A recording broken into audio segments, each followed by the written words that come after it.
Hey, Wilfred Lehman here in Puerto Rico Real Estate, and today we're going to talk about earnest money. I always get a lot of questions about what is earnest money, why do I need it, who holds on to it, what happens to it. So we're going to address those real quickly for you. So what earnest money is basically your commitment to the seller that you are committed to buying their property. Basically, you're putting skin in the game, and in return, the seller will commit to you that he or she is going to take the house off the market, not accept any other offers, and not sell the house to anyone else except for you per the contract terms.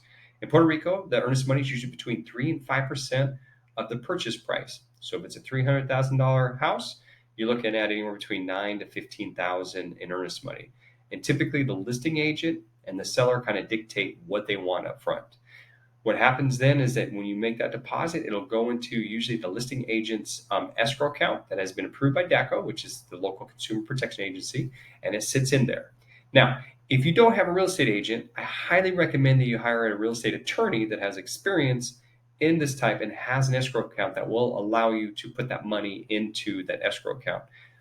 I hate that, you really don't want to give that to somebody, to the owner of the house, because anything can happen and, good luck in trying to get that back. But always protect yourself. The other thing is too, is look at the contract, understand the terms of the earnest money, meaning if something happens where you can't close, how's that going to affect you?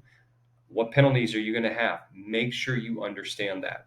The other thing is too, is, what happens in earnest money once you close? Well, typically, if you're whether you're financing or paying cash, you will get credit for that amount of earnest money back to you, or back to the purchase price. Or if you're financing it, it should go back to either your down payment or your closing costs at the end. So typically, you will get all that. So make sure you understand the contract.